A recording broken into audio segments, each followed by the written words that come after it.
मेरे भी ऐसे बोल है चंचल नाच उठे संसार। तेरे संग मरना अब रूठे या जग छूटे हमको क्या करना। बन के चंदनिया बन के मुझको जीने की तो दुआ सभी देते हैं, मुझको जीने की तो दुआ। अब तो आजा बहुत दिन बीत गए आज। बिन बादल बिजली चमकी दिन में तारे टूट गए, प्यार में ऐसी अंगड़ाई। सभी दोस्तों की सेवा में मैं जावेद नसीम अपना आदाब, सलाम, नमस्कार और सत श्री अकाल पेश करता हूँ। दोस्तों, तबीयत की हालत तो कुछ वैसी ही है, लेकिन फिर भी मैंने सोचा कि क्यों ना कम से कम आप लोगों के सामने आकर थोड़ी बहुत बातचीत करके ही अपनी तबीयत को थोड़ा सा बहाल करने की कोशिश करूं, क्योंकि दोस्तों का साथ भी एक बहुत बड़ी नेमत है। और जब आप लोगों के सामने आता हूं, आप लोगों से बातें करता हूं, तो ऐसा लगता है कि मैं अपनी फैमिली के दरमियान हूं और मेरी फैमिली के लोग मेरे सामने बैठे हैं। और जाहिर सी बात है कि हमें हमेशा से आप लोगों की तरफ से जो मोहब्बतें मिलती हैं उसका तो कोई जवाब ही नहीं। आज मैं आपसे बातें करने जा रहा हूँ 1976 में आने वाली फिल्म नाच उठे संसार की। नाच उठे संसार के बारे में दो चार बातें हैं जिसका मैं आज आपके सामने जिक्र करूँगा, तो बने रहिए हमारे साथ और देखते रहिए अपना मनपसंद चैनल सिनेमाया। आइए चलते हैं आज के वीडियो की तरफ।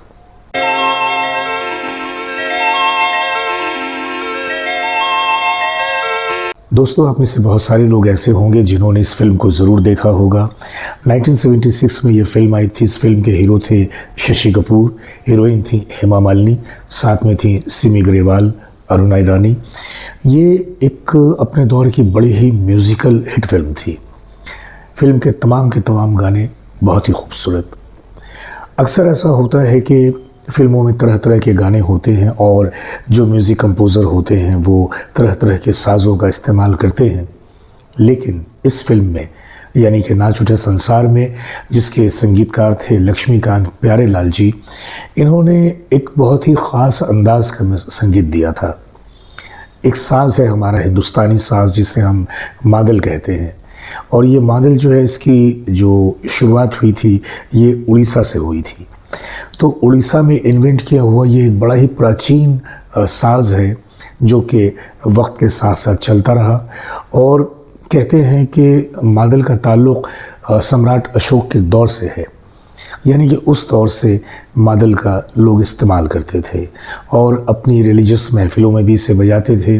और जो संगीत की महफ़िलें होती थीं उसमें भी मादल का जो इस्तेमाल होता था बहुत ही रिस्पेक्टफुली होता था।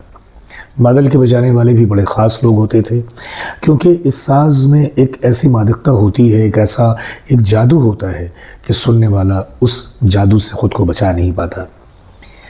लक्ष्मीकांत प्यारेलाल जी ने ख़ास काम ये किया कि उस मादल को बेस करके यानी कि सब्जेक्ट की तरह से इस फिल्म में इस्तेमाल किया था।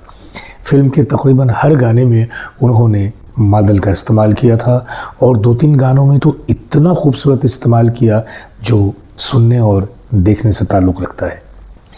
ये सिप्ते हसन रिजवी की फ़िल्म थी जिसे याकूब हसन रिजवी ने डायरेक्ट किया था। और यूँ समझ लीजिए कि फ़िल्म तो बड़ी खूबसूरत थी और इसमें रफ़ी साहब के तकरीबन 4 गाने थे सोलो और 2 गाने जो लता जी के साथ थे। तमाम के तमाम गाने बहुत ही खूबसूरत। इस फिल्म में शशि कपूर के लिए मोहम्मद रफ़ी साहब ने कुछ ऐसी आवाज़ का इस्तेमाल किया था कि ऐसा लगता है पर्दे पे शशि कपूर बजाते खुद वो गा रहे हैं।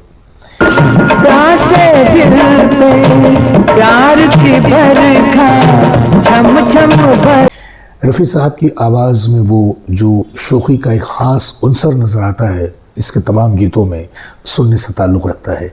फिल्म का एक गाना जो सुपर डुपर हिट हुआ था, तेरे संग जीना तेरे संग मरना, इसकी जो फिल्माया गया था इसे जिस तरीके से और जिस तरह से साज़ों का इस्तेमाल किया गया था ये भी अपने आप में बहुत ही खूबसूरत है। तेरे संग जीना तेरे संग मरना, तेरे संग जीना। कहते हैं कि इस फिल्म को शूट करने में 6 साल का तवील अरसा लग गया था और वजह इसकी ये हुई कि शशि कपूर साहब कोऑपरेट नहीं कर रहे थे।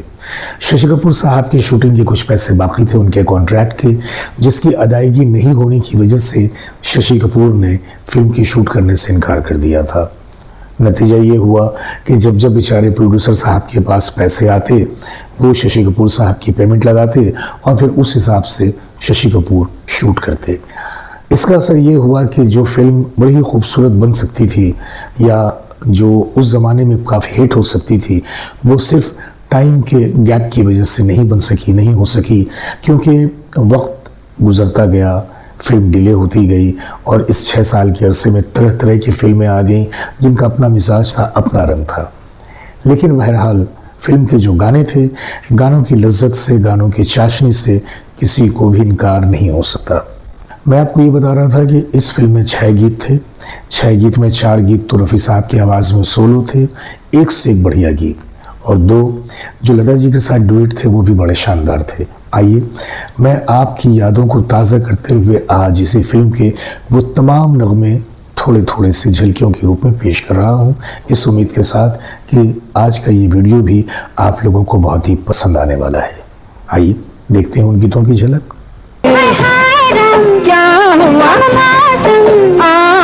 गाए रे पवन झूमे रे बादल, अब रूठे या जग छूटे हमको क्या करना, तेरे संग जीना शाम सजनी का कहो रे भला कैसे ये दर छूटे, कोना तेरी जख्मी जिया फिर कहाँ कहाँ लेके, मुझको जीने की तो दुआ, अब तो आजा बहुत दिन बीत गए आज, दिन पे दिन बीता जाए अब तो किसी बहाने आ जा। दोस्तों गीत तो तमाम के तमाम बड़े खूबसूरत थे, लेकिन जैसा कि आपने देखा कि इसमें एक नगमा था जिसके बोल थे सूखी धरती धूल उड़ाए, जलता गगन अगन बरसाए। इसमें स्टार्टिंग में इसके 2 हिस्से हैं इस गीत के एक्चुअली, और इसमें जो पहला हिस्सा है वो रफ़ी साहब ने जिस तरह से अदा किया है सुनने से ताल्लुक़ रखता है। मैं चाहूँगा कि इस गीत को ख़ास तौर से आप लोग एक बार YouTube पे जाकर ज़रूर देखिएगा।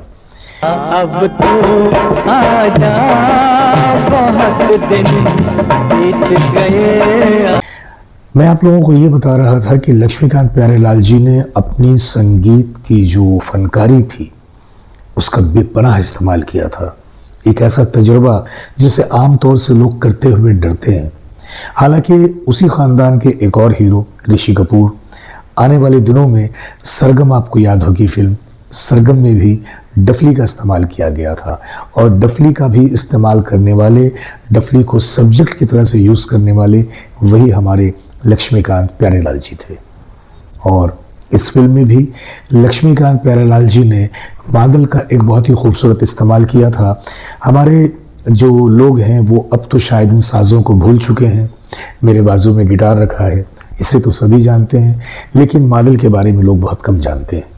इस फिल्म में मादल का जो इस्तेमाल किया था लक्ष्मीकांत प्यारेलाल जी ने, बहुत ही खूबसूरत, बहुत ही शानदार, और इस चीज़ के लिए मैं वाकई लक्ष्मीकांत प्यारेलाल जी को अपना सलाम पेश करता हूँ। तो आज का ये वीडियो छोटी सी जानकारी जिसमें मैंने हीरो और हीरोइन से ज़्यादा आज उस साज़ की बात की जो साज़ एक तरह से अब तो मतरूक हो गया है। मैं फिर से बता दूं कि मादल इसकी शुरुआत अशोका के दौर में उड़ीसा में हुई थी, और ये वहाँ का बहुत ही ख़ास साज़ है जो रफ्ता रफ्ता पूरे देश भर में फैला। कहते हैं कि मृदंग की ही एक किस्म है ये मादल। तो अब ये जो संगीत के जानकार हैं इस बारे में वही अपनी बता सकते हैं बात, लेकिन जहाँ तक मेरी अपनी नॉलेज का सवाल है तो मैंने सोचा कि ये जो साज़ है ये रफ्ता रफ्ता जो मतरूक होता जा रहा है, फॉरबिडन होता जा रहा है, इसके बारे में भी आप लोगों को थोड़ी सी जानकारी देना बहुत ज़रूरी है। उम्मीद करता हूँ कि आज का ये वीडियो भी आप लोगों को पसंद आया होगा। बहुत सारी मोहब्बतों के साथ नमस्कार।